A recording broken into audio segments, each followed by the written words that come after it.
Selamat pagi buat kita semua. Kami dari kelompok 3 akan mempresentasikan bab 5 yaitu nilai waktu uang. Yang akan dipresentasikan oleh saya sendiri, Evelyn Simbolon dan juga Ersa Mayhani. Next.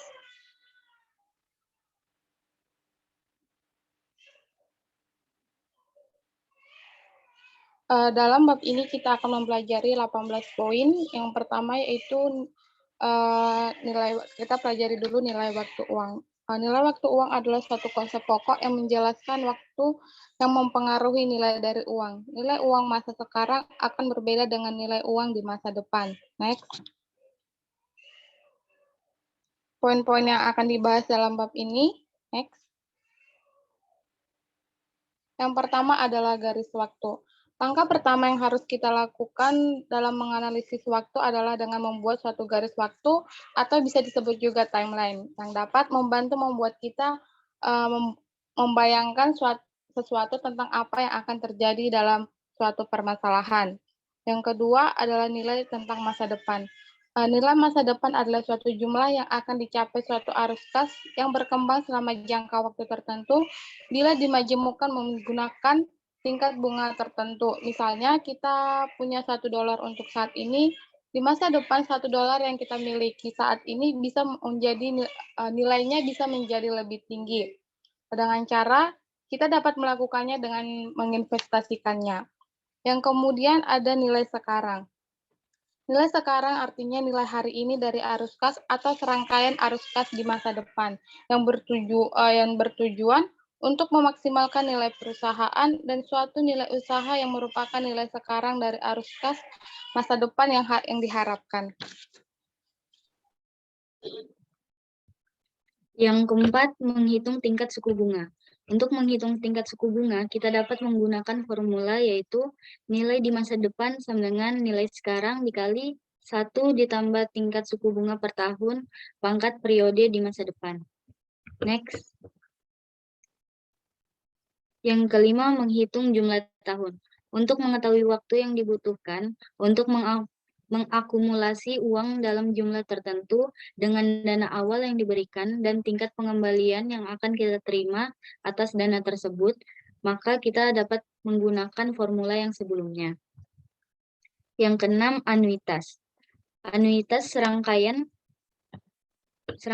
pembayaran dengan jumlah yang sama yang dilakukan pada interval waktu yang tetap selama jangka waktu tertentu.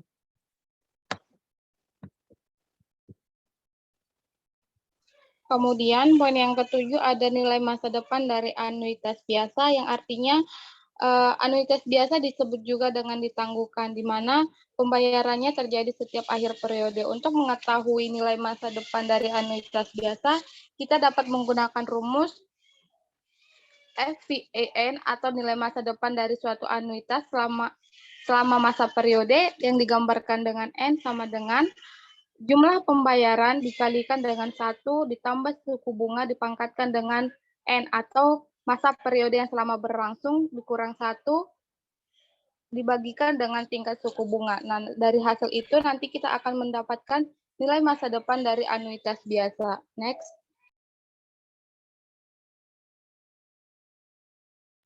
Yang kemudian yang ke-8 nilai masa depan dari anuitas jatuh tempo.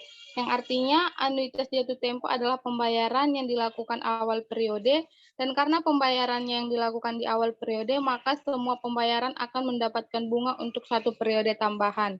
Nah, untuk mengetahui hasilnya atau untuk mencari nilai masa depan dari anuitas jatuh tempo, kita dapat menggunakan rumus FPA atau nilai masa depan dari anuitas yang sudah jatuh tempo sama dengan FPA biasa dikalikan dengan 1 ditambah tingkat suku bunga.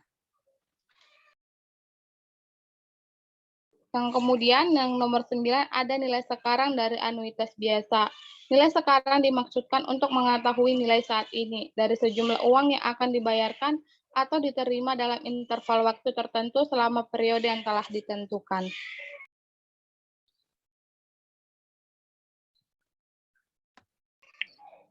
Yang ke-10, menghitung pembayaran, periode, dan tingkat suku bunga anuitas. Untuk menghitung pembayaran, periode, tingkat suku bunga, ada 5 variabel yang dibutuhkan, dan apabila 4 variabel lainnya sudah diketahui, maka kita dapat menghitung variabel kelima. Yang ke-11, perpetuitas. Suatu aliran pembayaran yang sama pada interval yang tetap dan diharapkan untuk berlangsung selamanya. Contohnya, kita dapat membeli saham Preven di sebuah perusahaan yang membayar dividen tetap sebesar $2.50 setiap tahun dalam perjalanan bisnis dari perusahaan tersebut. Karena kita berasumsi perusahaan tersebut akan bertahan dalam jangka waktu yang lama, maka saham Preven tadi dapat dinilai sebagai perpetuitas. Selanjutnya, arus kas yang tidak sama. Ada 2 kelompok penting dalam arus kas yang tidak sama, yaitu anuitas ditambah penambahan pembayaran terakhir dan seluruh aliran tidak sama lainnya. Kedua, aliran tersebut dapat dihitung dengan formula yang ada pada slide. Selanjutnya, mengikuti prosedur bertahap di mana setiap arus kas didiskontokan, kemudian menjumlahkannya untuk menghitung PV aliran.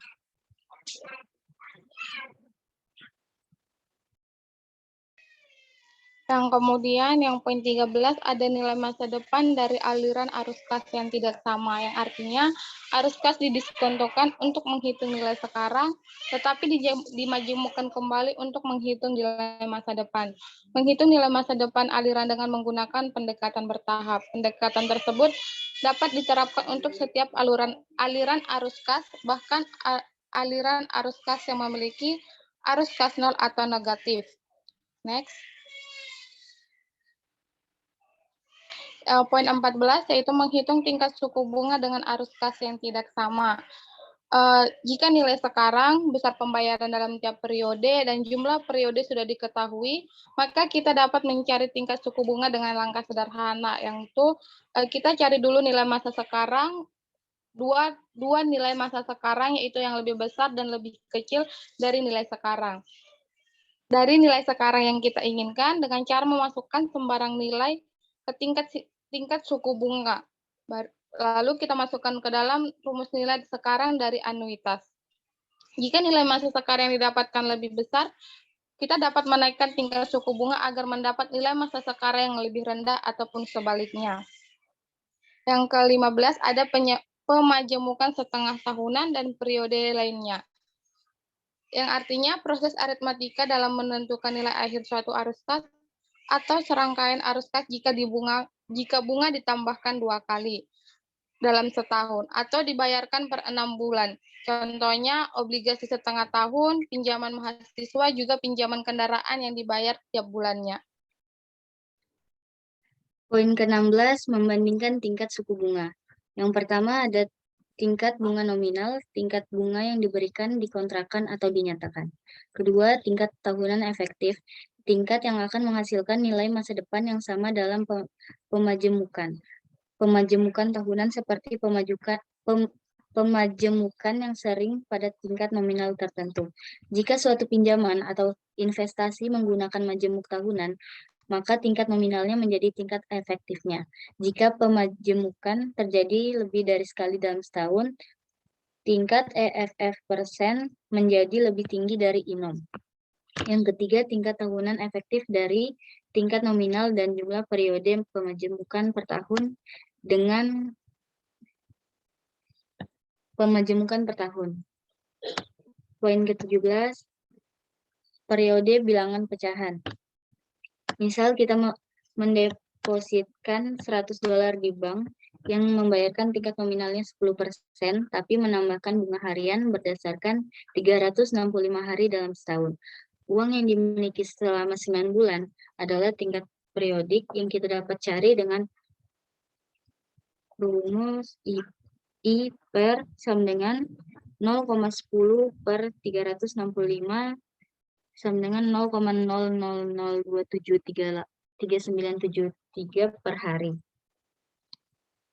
Yang kita cari jumlah harinya 9 per 12 dikali 365 sama dengan 0,75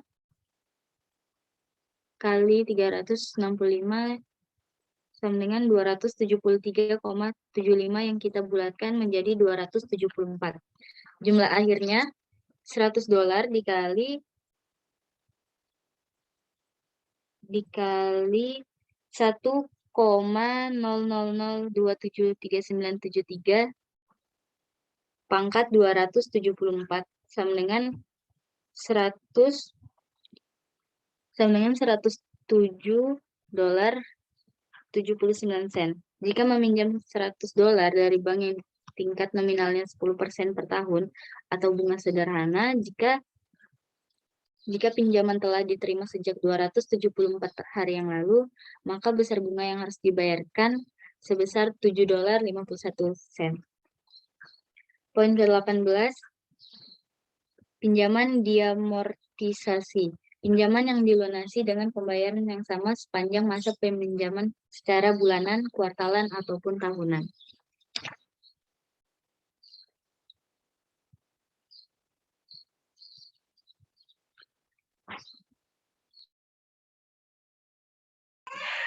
Sampai di sini hasil diskusi yang dapat kami presentasikan pagi ini. Apabila ada kekurangan dan kesalahan dalam penjelasan, mohon dimaafkan. Terima kasih.